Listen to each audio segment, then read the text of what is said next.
Hey everybody, welcome to the Rawle and Gene Show, the power of coaching. Today, this is episode 9, my friend. We're almost at what we promised to break the 10 episode barrier. My name's Gene. My partner in crime is I'm wrong. Rawle. Today, we are talking about the adventure begins within and realizing your vision. So before the show, we actually got really into what that means. I think today is going to kind of be a little bit fun batting this around. It's almost debate style. So let's always start off, Rawl, do a little check-in. How's your weather today? It's hot and muggy here in Toronto. It's it's one of those days that reminds me why I didn't like living in this city in the summertime. Not so much of the hot, the humidity. The humidity. Why I ran to BC. For I want to come the back. dry heat. The dry heat here. It's not even no. Kelowna is a dry heat. This is humidity is just heavy and it's damp, it's wet. It's like you get out of the shower, you don't even need to dry off because if you step outside, you're gonna, So, but no, it's a sunny day. It's a beautiful day. I'm here, so I'm feeling a little muddled today, just dealing with this life experiences. But in spirit, I'm good. Perfect. In body, I'm swimming in a little muddy waters today. Well, you could say you're a little muggy. Okay, sure. Pour salt into the wound. Isn't that part of what we're here to do? And Neil, it's almost like we got to say hi to Neil. He's our Paul Schaefer, if you must. He's off there always hitting the likes and sharing it up and bringing the music. So Neil, thank you for always being part of our journey. We really, really do appreciate you, brother. Neil Shapiro on the band, ladies and gentlemen. But yeah, how are you? How you doing? How you showing up? Oh man, my weather is hot and sunny, man. Like it's sitting in the chair, relaxing, watching the clouds go by, kind of weather right now internally. It's been a good week, a week of I maybe realizing my own adventure is changing a chapter, learning some new perspectives. As we talked beforehand, it's like the understanding of what peace means within, Yeah. and Right. really changing that. And you know, I'll simplify it. A bottom line is like I'm taking ownership for that in my life fully, and I'm starting to realize I've been a bit of a dick because I've been pointing the finger outside, going, "Where's peace? You bring me peace." And this week it just kind of slapped me in the face after experiencing a few things, going, "Oh, that is 100% on me to bring my own peace." And finding peace is within is setting some real strong boundaries, and like how boundaries can be like a a vessel, if you must, for like being really compassionate and bold and like loving and taking action, like all the things can experience in there, instead Yeah. of being like this fence that keeps everything out. Is like this, it's like the garden that really amplifies everything.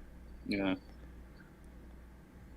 Keeping the That's an interesting analogy because and I agree with the boundaries, but for me, I go one step deeper, and it's like this Sunday I get to deliver a keynote. I'm part of uh, the International Academy of Ethics. It's a think tank based out of India, and so this Sunday we're having our first formal meeting, and I've been asked to deliver a keynote on the essential and the existential issues of ethics. Mm. And how I perceive it. And I'm a layman. I'm going to be talking before a bunch of scholars and people with doctors in front of their names. So, my approach is I'm going to take this from a layman's approach. And when I talk about ethics, and I actually incorporated the Two Wolves story in there, a couple of my poems. But one of the things about ethics I was talking about is that, what resides within you that's non-negotiable. Mm. Like for me, brutal honesty, brutal truth. There's non-negotiable. I'm going to speak my truth. I was sharing an experience with my son that I had this week. He didn't like what I had to say. Okay, I'm going to speak my truth. Though. Yeah. And to me, when we talk about inner peace, I think it is important to have boundaries, very much so. If you don't have boundaries, and then if you don't, it's not just important to have them, practice them. Oof, there's Because a like, lot of people have boundaries, but then they don't honor their own boundaries. well, I think when I hear that and like combine that with the garden Mm-hmm. analogies, like think from like a farmer's standpoint. They're out checking the fences regularly. Mm-hmm. Why? To make sure that they're up, making sure that their herds are safe, making sure their crops are safe. Like it's Keeping part out what of they need to keep out. their Yeah. regular practice is like what is keeping this place so we can do the abundance thing that gives more Yeah. outside of this. And I think about it that way too. Is like having that fence, that boundary for yourself, and then maintaining it allows you to give so much more. Because if Yeah. you're doing the practice to do the maintenance to ensure that you are a fertile place for the things that you want in this time and space to grow, you kind of have to take care of it. So when you use the analogy of the house with and it's fenced in, for me the fencing then is my ethics. Mm. And that's non-negotiable. Now people go, well, the fence you can tear down the fence and put up another one. Yeah, but I'm still gonna have a fence. Yeah. And the fence isn't necessarily just to keep others out or to let others know when you enter this home, this is what's expected of you. Yes. Yeah. But it's also to let me know this is what's expected of myself. And within this space of my home, this is how I will conduct myself. Yeah. Because when you talk about ethics, you're also talking about character. And the story of the two wolves that we covered last week is really about character and ethics. And a lot of times, what you do in public is what you won't do the same thing when no one else is looking.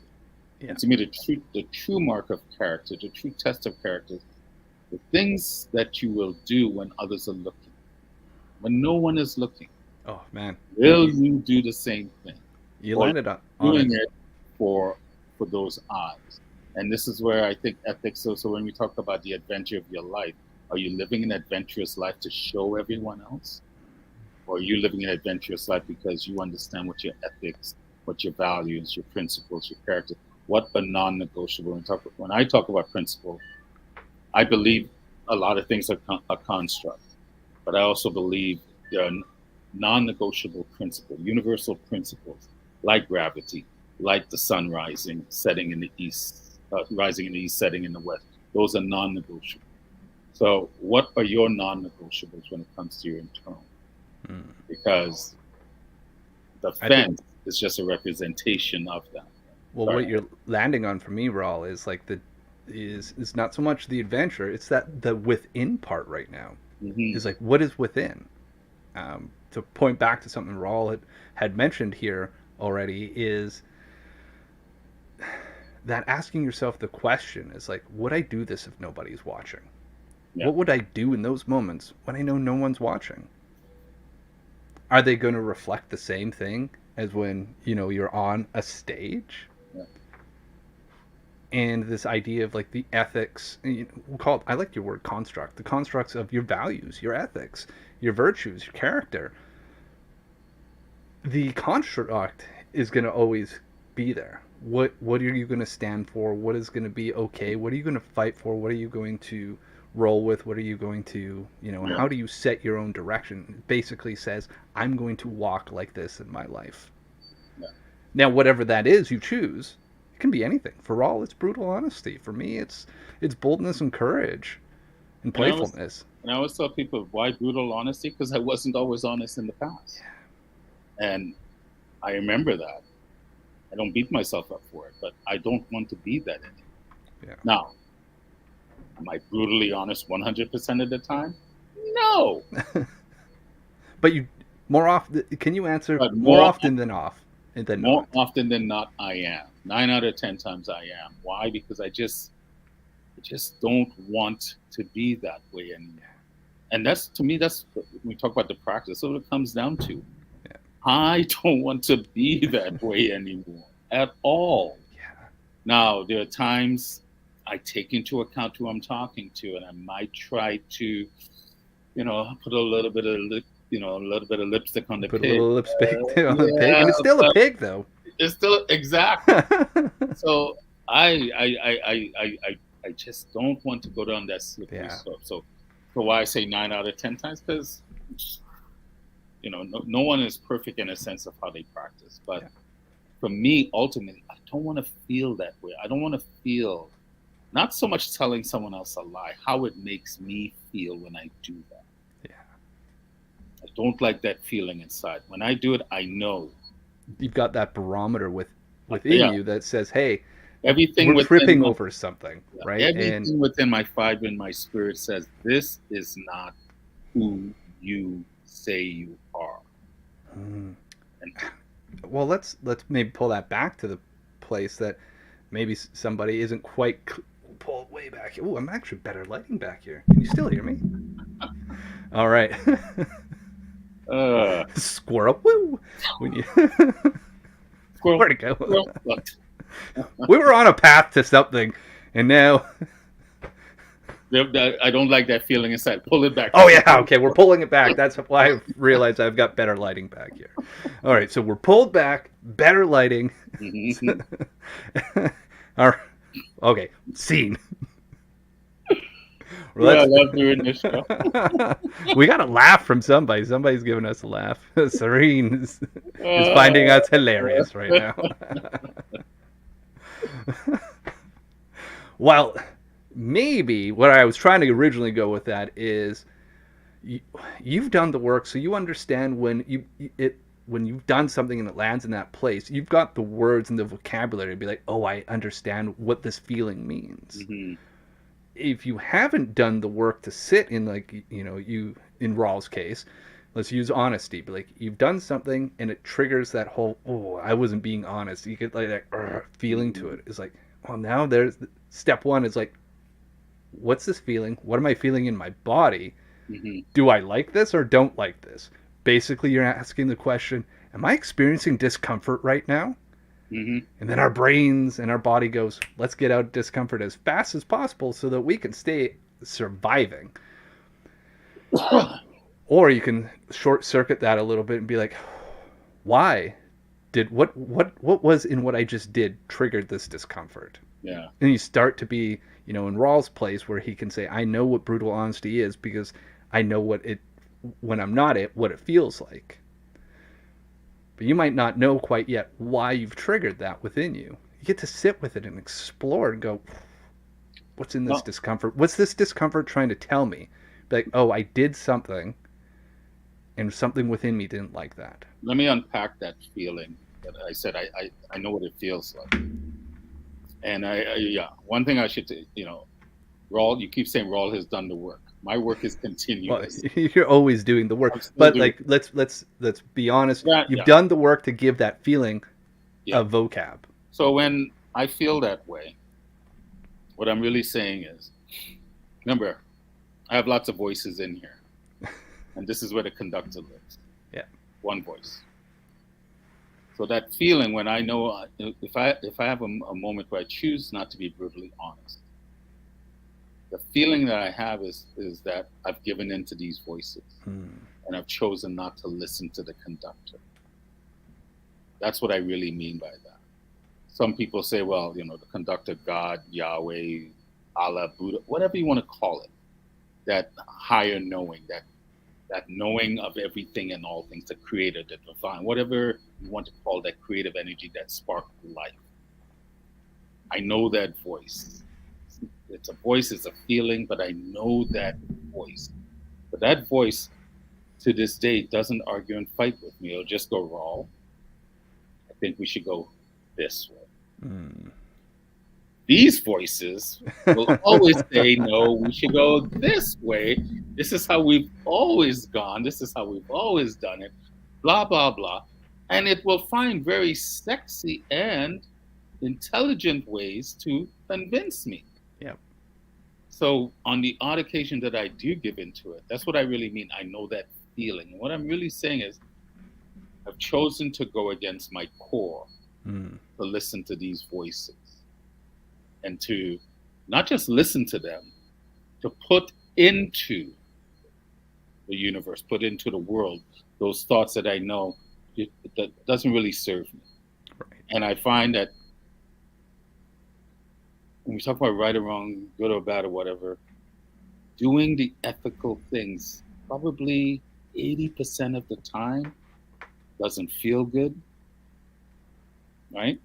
And sometimes doing the right things is the hardest thing to do because it may have negative consequences, but that doesn't mean you still shouldn't do it. Yeah.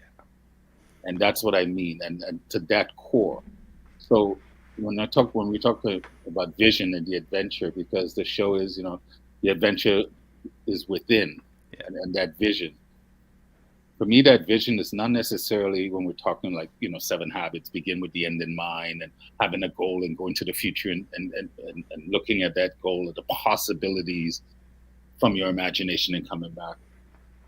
The vision is that, have you learned how to distinguish between the voices? Ooh, that's a powerful vision to have. Yeah. It's like it is all present, right? Like even you talk about going to the future, be like, hey, future me, what's good here? What do I need to bring back to start working towards so that you can say thank you the day when we meet next? Yeah. Is that's important. And then talking about how are you going to get there is like kind of understanding the engine that is within us, which our heart, soul, and mind. Yeah. And I like that part where you said get to know the separate voices. Yeah. Right? Like in episode 8 we talk about the orchestra. It's like what piece of the band is playing right now? What is its message? What is it hoping to accomplish? Why am I enticed by it? And what do I need to learn from it? Because maybe it's a good message, maybe it's not, but you can keep checking it back to go, hey, does it trigger that discomfort? Yeah. Yes, no. Okay, what is the discomfort? Is this leaning towards like, oh, I gotta do a hard thing? And doing hard things kind of like, let's face it, hard things suck, right? Like on the surface of them, to get started on hard things, it's tough. And it sucks. But they usually, you end up with a result going, that's pretty damn good. I'm content with the result. See Versus that? doing the easy thing, we're like, no one's looking right now.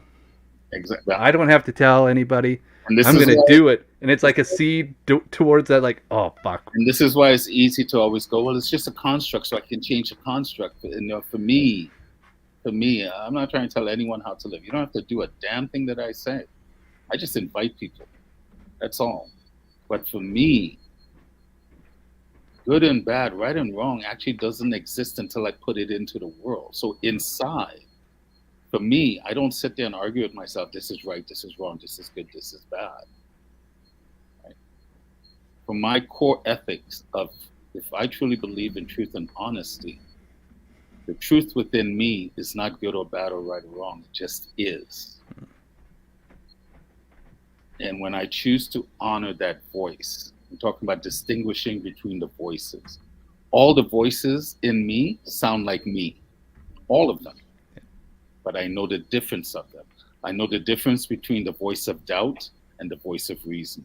I know the difference between the voice of logic and the voice of silliness. I know the voice of greed. I know the voice of anger. I know all the voices, but they all sound like me, but they're all different. I know the differences. And then there's the main voice that does sound like me. Even my father, I still hear my father's voice, and my father has been off this planet now for 6 years, and yet I know what he sounds like. Well, maybe I don't know if I trust my memories anymore, but I still remember what he sounds like. Yeah. But yet, when I hear him in my head, it still sounds like me. So I know how to distinguish the two. And this is why I say, have you learned how to distinguish? Because this voice, I always point to this part of the body, the heart, not the physical heart, but what it represents. This voice never argues and fights with me at all. It just goes, like with my clients, I just issue an invite. It just goes, Rawle, I think we should go this way. And it sits back and goes, knock yourself out. Yeah. it blesses you either way. So that's what your heart's doing. So when I am not true to my own internal, deep rooted, un, non negotiable ethics, I know what it feels like, because I know that feeling is really, I chose to listen to these voices. Right. Now, when I do that, I still don't beat myself up for doing it, because I trust I did it for a reason. And the reason is to simply learn. What is it that am I to learn? Oh, every time you go against this voice, it doesn't turn out the way you want it. Yeah. Right. So for me, the adventure. When you talk about the adventure, when we talk about within, if we think the outside is complex, well, the inside is just as complex. Right? Well, I think you said it earlier. It's like it's a reflection. What's happening internally, our external is a reflection of all that. Sometimes it's also an amplification of it. If you need to get the message, depending on what you're letting the orchestra out with, that's going to get amplified out there. Yeah, exactly. And that's why I don't want to do it, because remember you said, how do you know how you're showing up? I said, well, I'm good in spirit. Yeah. But I'm kind of lurking around in the muddy waters, in the murky waters. And I actually don't want the murkiness in here. I'll accept the murkiness out here. I'm at the point now where I'm learning not to really allow external factors to determine who I am. That's a lifelong process. I'm not telling you I do it all the time. It's a hard one, especially when you live with others. And part of the murkiness of my life right now is my family and everything that's going on, right? A lot of things that I have no control over. So I just let go of control of whatever illusions they think control could, because it has nothing to do with me. Yeah. But I still allow myself to feel certain things and be okay with feeling it, knowing I have no control over it. Knowing that even if I'm allowing myself to feel, maybe I'm taking energies away from myself, but I am also honoring the physicality of being human, and we have feelings, and I'm going to feel. How I feel and what I do with those feelings, that's up to me. So, this adventure, that's why, you brought the show idea came from from a quote. Yeah. Right. And the adventure, a lot of people are seeking. We're still seeking external adventure. They're still seeking ways how not to die and all these things. And I'm like, the true adventure really lies within it, within the quantums of the quantum physics and mechanics are within of you. How well do you know what you believe and stand for? That's non-negotiable. To me, that's the ultimate adventure. Yeah. So it's not an easy one. I could be full of crap. I don't know. You're still on? You're still trying to learn. But what I hear from you, Rawle, is like that you're learning about through yourself, through the discomfort, through identifying all the pieces of your orchestra, that when you guide from your heart, it aligns. And when you don't, it's a place of learning. You're not going to sit and dwell in it we're going to say anymore, because I'm sure we've both dwelled in the past. I've dwelled. Maybe Rawle hasn't, but I've definitely dwelled. You've learned from it, and you take it forward with you. Yeah. Because that's what you have the choice. It's like we talked, this place where we were before the show started, is like, what is the real truth? There's creation and destruction. And they both feed each other. And the creation and destruction we don't want. I call it, destructive creation. The first process of that practice of destructive creation was the light coming from the dark. Yeah. Right. It's all here. It's all here for me. Doesn't matter what experience shows up or what experience I'm manifesting. To the best of my ability, I refuse to allow externals to determine who I am with them. Period. That's how I'm choosing to walk the rest of my days, or however long I have. I refuse to allow external factors to determine who I am within. Like, I'll give you an example. When my daughter passed a year last March. Now, every night I practice gratitude. I practice gratitude a lot during the day, but every night I go outside and I talk to the universe, to Mother, to Yah, And I practice gratitude. What am I grateful for the day? What happened today? Right? My daughter just passed. And these are like, what do you have to be grateful for? And I remember thinking to myself, yeah, that is an interesting experience to go through. One I didn't think I would ever have to go through. But yet in that moment, I found myself feeling gratitude. And I found myself still practicing gratitude. I didn't have to fake it. I didn't have to force it. It was just part of who I am in here. Yeah. So that's what I mean. I'm not going to let external forces dictate, not so much dictate, allow me to not flow naturally with who I am within. I've worked too hard to develop this to just frivolously give it away.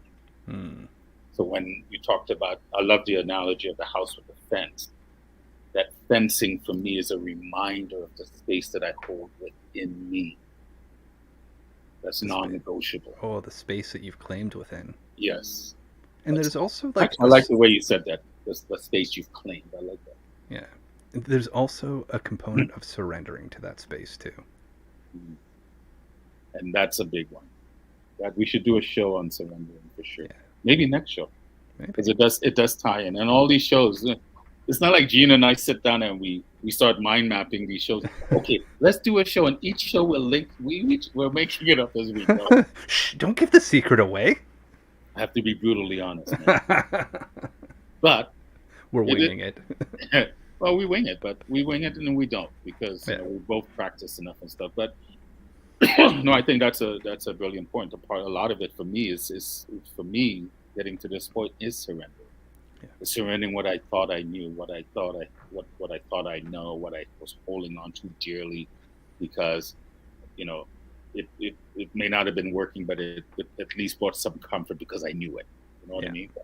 So letting go and surrendering, or maybe the show will be around surrendering and letting go, because people think letting go is an easy process. There's nothing easy about it, and you don't let go anything until you fully understand it, right? Before you can let it go. So. I don't know, but I like the way you just said that. The space inside that I claim, there's a space inside that's just for me, no one else, not even my children, no one at all. It says, do not trespass, do not come in. This is not for you, period. Right? So, and that's where the essence of me truly resides, that voice of God, Yah, Mother, Universe, whatever you want to call it. That's the voice that I honor, the feeling that I honor. Yeah. That's non-negotiable. And sometimes the choices that I have to make suck. They're not fun, but I still make them. Yeah, and I think that ties right back to, you just more beautifully stated, hard shit's hard. Yeah. Right? Like hard doing hard things is hard. It's like it's the first part of it. It describes what it is. It's gonna be hard. Going through things, learning to, this let it go. It's a process. Yeah. It's the finding your space within yourself and claiming it. It's a process. I believe it's our favorite P word. Practice. Where did you think we were going to go with that, Rawle? Naughty. I am not going to say. I choose not to be brutally honest in this moment. but like, you call it a process, call it a practice, whatever you want. Is like there's the act of, you have to act within it, be it within yourself, and so you can start to, like we said earlier, is like what's happening within is going to be reflected outside. It's going to be not just reflected, but amplified. The words, get them out, Gene. You've got this. Come on, squirrels. All right, get it together. Scene. But we have a Sears show to do, Rawle. Well, you're the one that's like lollygagging, right? No, but look, going back to the story of the two wolves, you need to nurture both. Yeah. And it's built into us to only want to gravitate towards the good and the light and the beauty of life. Yet without it, without the bad, the ugly, the harshness of life, how would you know? Yeah. So, like I said, this talk on Sunday I'm giving, do ethics exist in the bad and harsh experiences of life? Right? Well, they have to. Yeah. They have to. We just don't want to think of it that way. When we think of ethics, it's always good, right and wrong, good and bad, it's just. But what's the flip side of ethics? Because we live in a world of duality. And what we're talking about is duality. Because you're looking within, then what from within is the external. So we live in a world of duality where we want only the good part of duality, but yet with the so-called negative side, I say so-called because it's really no positive or negative, just energy. But in the construct of what we've created for communication, if you don't have the harshness of life, how would you know? Yeah. So I think we've been sold a bunch of bull and taught, and a lot of it, ethics. A lot of ethics in how we look at things comes from a religious understanding. Now, even before religion became religion, there was something before religion. Well, yeah, there were other people who lived long time ago that probably had the same values that we attribute to these religious institutions. They just Right? had a It's just different container, different a wrapper. different container, and then you have different power structures that decide to use things in their way. But at the end of the day, it's not a Christian value or Muslim or Judaism or Buddhist. It's just a value because you can go to parts of the world where there are humans that have no understanding of these religious movements. And if you spend time with them and examine their lives, you go, wow, they live a really ethical life. They're doing a lot of the same things we do, but they don't understand it that way. So that says to me it's universal. And can you embrace the full experience? When we talk about the adventure, can you embrace the full adventure of your life? Because the adventure is not just going to be good and beautiful, it's going to be bad and ugly. And you embrace it all the same way. Right? A lot of times we're really up for the good ones and we're really down for the bad ones. And for me, what I'm working on, I'm just trying to be consistent with the experience. And that's where the surrender comes to it. Yeah. Right? Are you going to surrender to the experience, knowing, if you have that knowing within yourself of like how I'm going to choose to walk regardless of the situation? What are my ethics? What are my values? What am I going to be? Then if you surrender to that experience, it's also a point of like practicing that walk. It's the emotional gym. It's the spiritual gym of going, how important is this? Am I willing to lift this when it's heavy, when it's a little bit harder than anything I've tried before? Yeah. As long as you still give it the old effort, it's like, that counts. That counts as a rep. That counts as practice. That is getting under something heavy and having this belief that I might not know exactly how to do this, but I believe I can navigate this. I believe I will try. I believe that I will eventually figure this out. This is why I say I differ with Master Yoda in his. I have purposely avoided using the T word here. I chose to use it. But no, but there's a value to trying. There's a value to everything that you do. It's your life.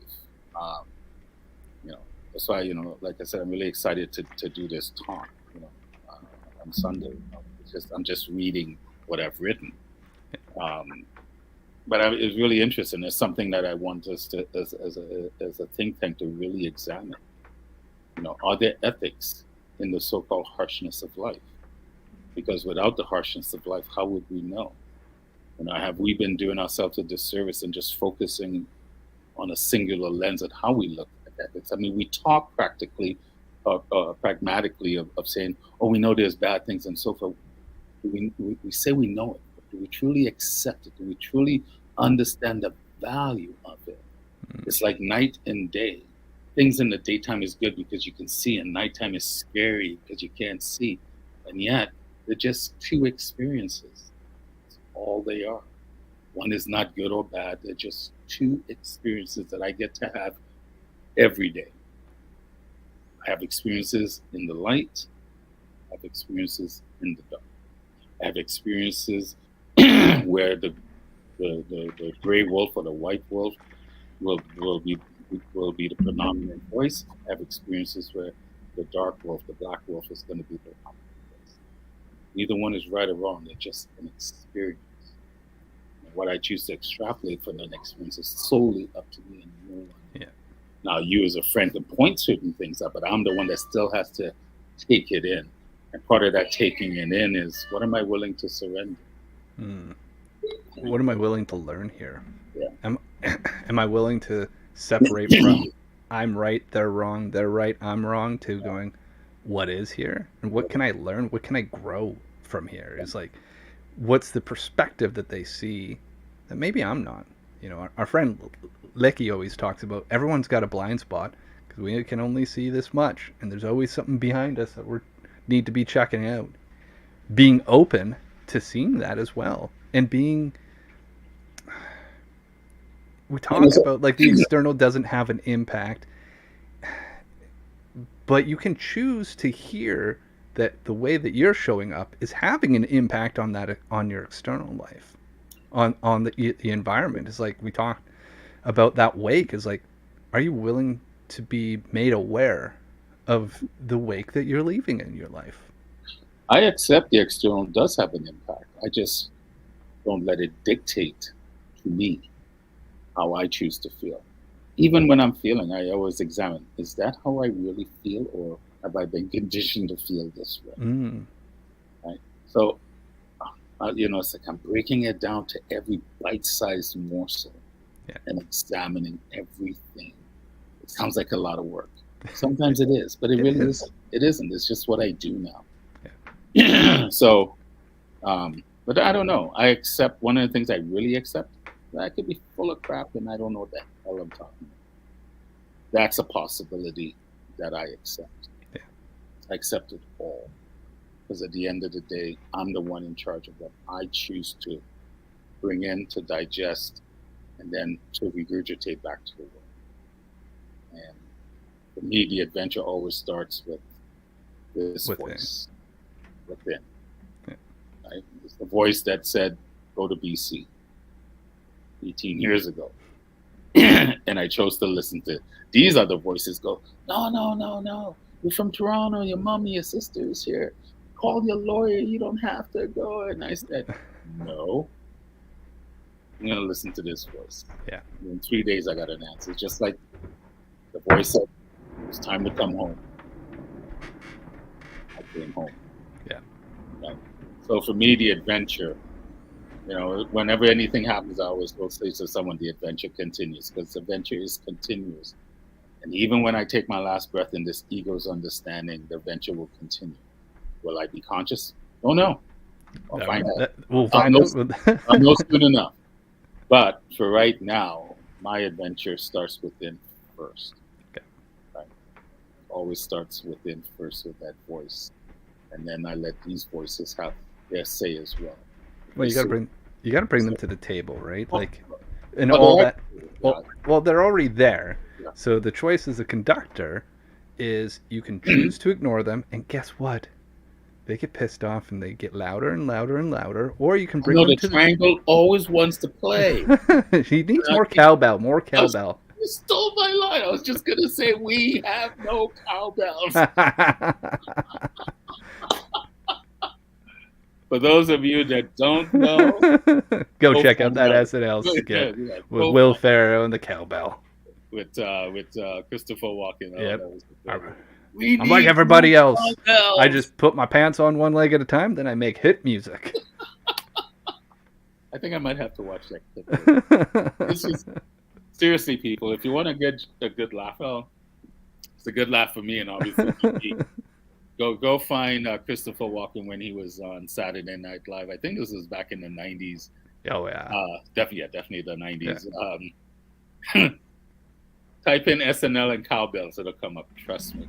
It'll be a worthwhile adventure. That part has been quoted so many times, and you can get a reference of the age of people based on, be like, oh, I got a fever.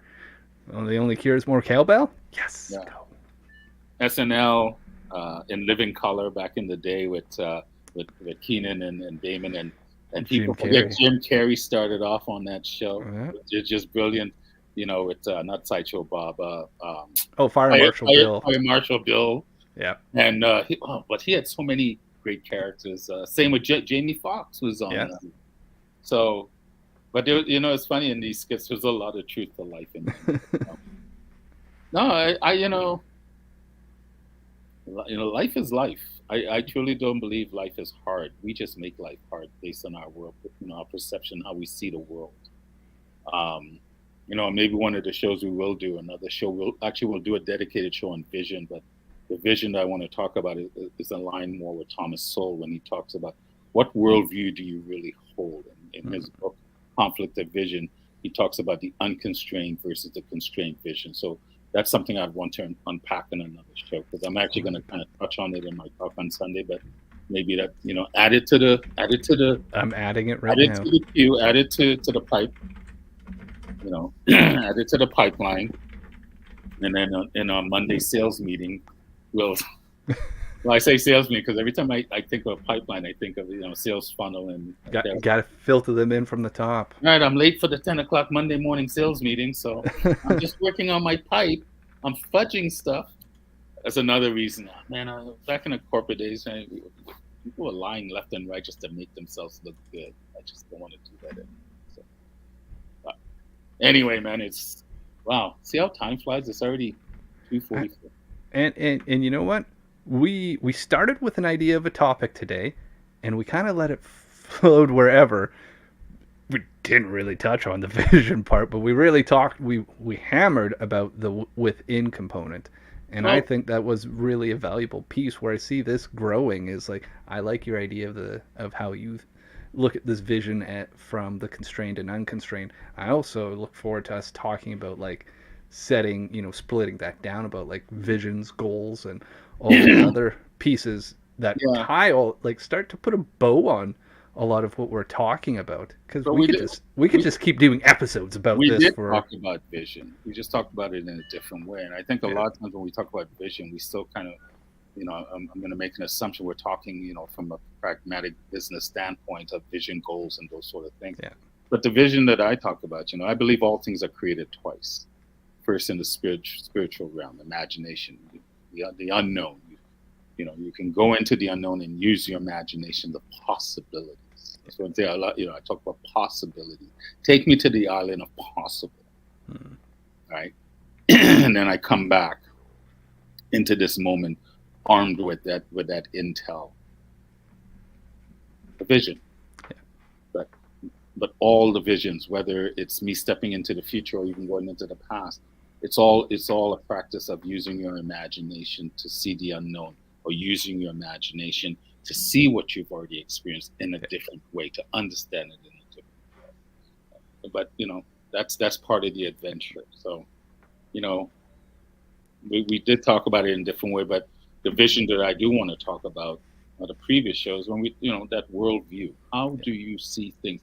Because a lot of it has to do with kind of the madness that's going on in the world today. You just basically have two different versions of how people see the world that's squaring off at each other. Yeah.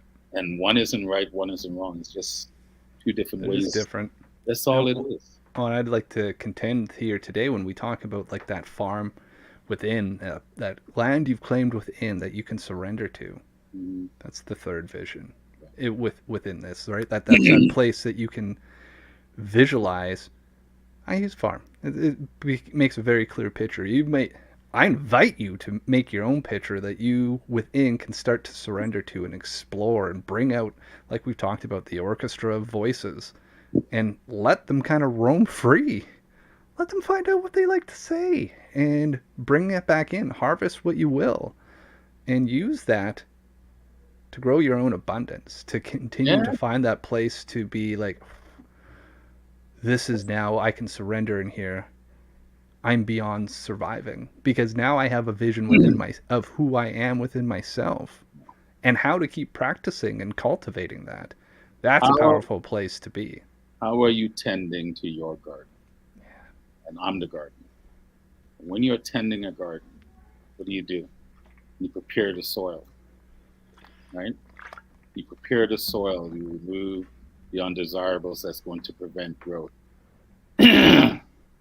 Right? You may bring certain certain components into it to enrich the soil, whether it be more worms or beetle bugs or whatever they're called.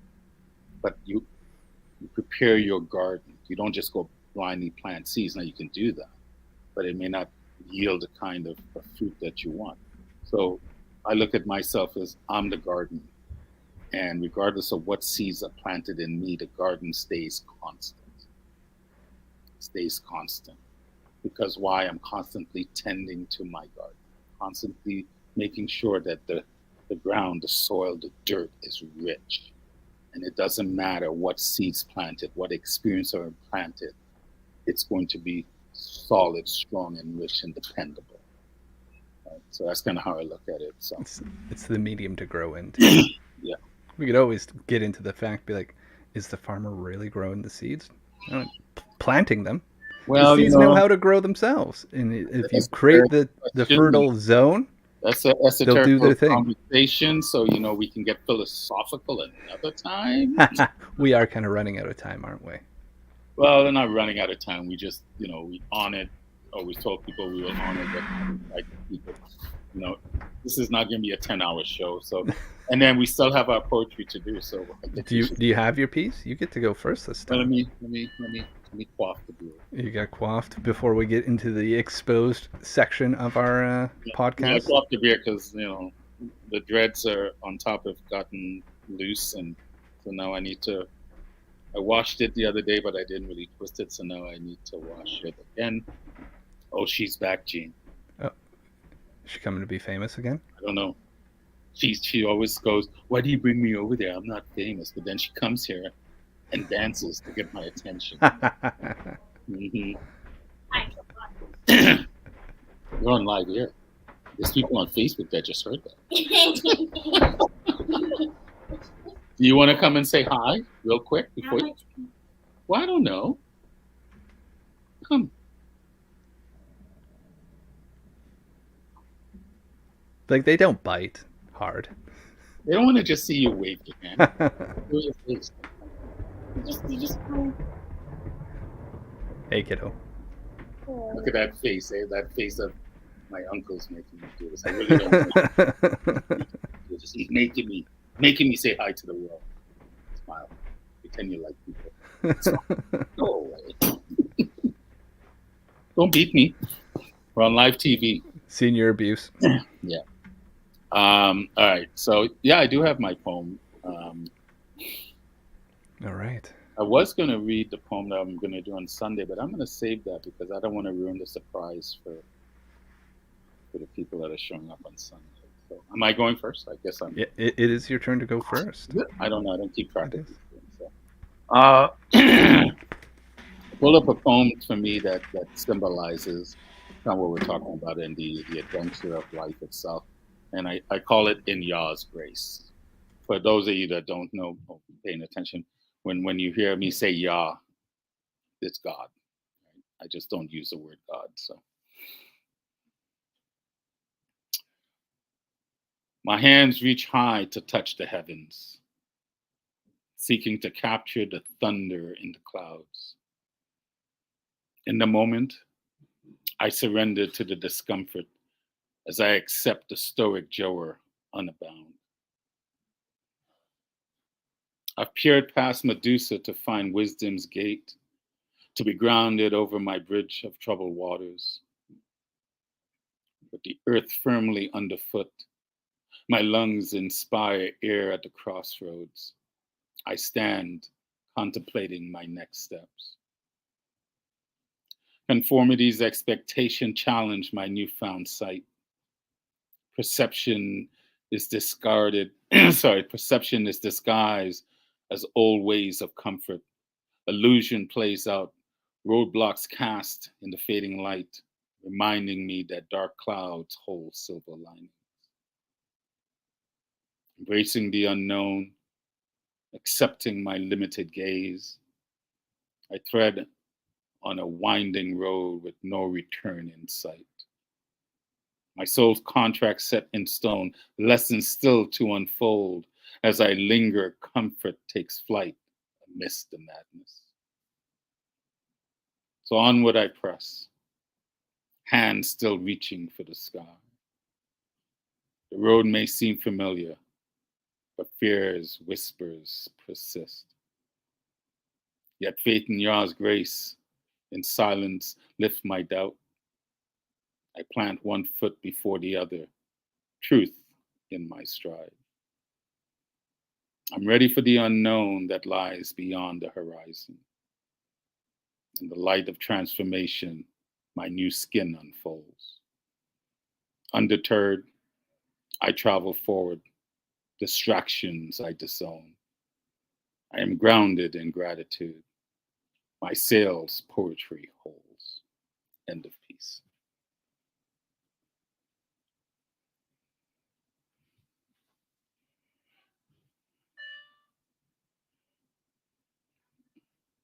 You're muted. You're right, I am muted. I was saying great piece, Rawle. It's a nice one. How do I know that's what you were really saying? You never will. You're just going to have to trust in my ability to be honest with you in this moment. Touche. Thank you. That would have been hilarious if I was saying other things. But I wasn't. I was saying all the nice things. You know you really weren't muted, right? All right. So mine is, I've called it the belief in the adventure. Oof. All right. So the belief in the adventure. There is a voice of what is known. The voice that shares what was and how you viewed it and used it.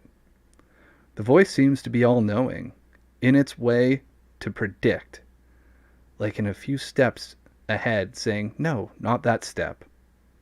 But I ask why. Why not? It replies, because I said, I know, I keep you safe. Is that why this story is on repeat? New characters, but the same outcome as I ask it? It replies, it's safe, I'm protecting you. The knowing has lost its connection to the belief and is overwhelmed on its mission. The belief speaks. You've got this. You can navigate this. Look at all you've done. All you know is you can. Belief isn't afraid of the unknown next step. Belief protects your dreams. Belief says, I believe in you. I know you can. Belief speaks the loudest when I look up from the book of the known and look to the stars. Belief lives in inspiration, dreams, and vision. Belief leads the way with knowing by the hand to keep the story going and moving on to the new adventures to be told. The end. Another brilliant piece of writing, young man. Oh, thanks, sir. Belief protects the dream. Mm-hmm. Powerful line. I'm going to not seek your permission. All right.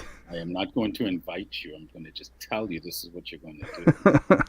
I'm putting your name on for this month's coming up Inspired Poetry Recital as one of the poets that's going to read for the support the featured poet. Oh, well, all right then. That's a brilliant reaction. Be like, well, we're going to be on a podcast talking about coaching and stepping out of your bounds. Then I'm going to throw you under the bus and see if you're going to walk the way that you say everyone else should walk. Well, we say throw under the bus like it's a bad thing. Sometimes you have to go under the bus to fix things. Maybe it needs to be greased up or something. Maybe one way to find out. I'll find out while I'm under it. But all kidding aside, I'm seriously. I'm inviting you to come and read, man. Your writing is just getting superb, and the more confidence you get with it, the pieces that you've been writing and challenging each week to write, that's brilliant. Thanks, brother. Well, I guess I should probably go do the hard things and drink my own Kool-Aid. So let's give her. Well, what do you got to lose? And I think you'll enjoy it, and it might open you up to a whole, theater of people. Yeah.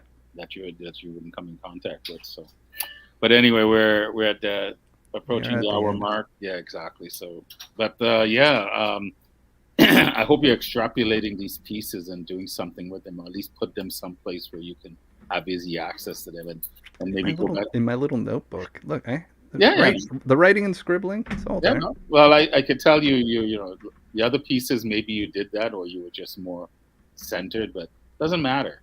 Yeah. I would love you to do something with these pieces. I really would. Because, I've told you before. Maybe I just heard it. You know, I think you're a good writer. You just, you know, but you're like me. I don't trust that I'm a good writer. When I look at my keynote that I've written, I was reading the first part to my sister, and she kind of did this. She goes, "You wrote that?" Right? So, you know, so I accept it. But no, I would love you to come on and share. Well, let's do it. Share your insight. So I'll remind you and give you enough notice. Oh, I know you will. Well, it's also for you. It'll be like 7 o'clock in the morning on a Sunday. That. Because I'm easy like Sunday morning. Oh, so I get to sleep in till 6:30, sure. Or you can actually sleep in, because the way my show goes, the first hour is me and the feature, and the feature does their thing, and then I do a Q&A with the feature, and then the other poets come on. Yeah. But no, you should come in. Not should. I invite you to come and take in the whole. You've already told me that you were not inviting me. You're not suggesting. You're telling me that I'm coming on. So. Well, no. The invitation part is, you don't have to come. You know, if the show starts at 7 your time, then if you showed up at 8 your time, that's fine. So I don't want to tell you not to sleep in. I'm not your master that way. But in regards to the higher picture, the bigger picture. Yeah, you're doing this. All right. Yeah, we're going to do this. We're going to have some fun with it. Yeah, exactly. You'll have fun. And I think you'll be amazed how people will take to your writing. Right? I guess we'll find out. We'll find out. I'm open to the experience and to the learning. All right, my brother. Another good episode. Thank you for diving into the within component of our adventure. And really, we kind of explored that, pulled it apart. Yeah. And it was a lot of fun. Oh, and to everybody else that's followed around, there's still 6 of you watching right now. Thank you so much. I'd love to hear your comments on the adventure, and leave a comment so we can extrapolate it and so forth. And also, if you have show suggestions, please let us know if there's topics that you want us to explore, if there's things that are happening. We're even contemplating the idea of doing some live coaching with people who are willing to come in and have the experience from both of us. We're going to hold that space for anybody who's willing to do it. We're going to do it. I think if someone's going to say yes, we're going to do it at least once a month. Live TV, what are you streaming? Whatever you call it, live TV. It's either going to be a great experience or a great experience, right? So. True enough. All right. All right, everybody. Thank you for watching. This is the Rawle and Gene Show, The Power of Coaching, and we'll be back next Friday. Till then, have a good one. Oh, one last thing. It's the legal language. This podcast is presented solely for educational and entertainment purposes. It is not intended as a substitute for the advice of a physician, professional coach, psychotherapist, or other qualified professionals.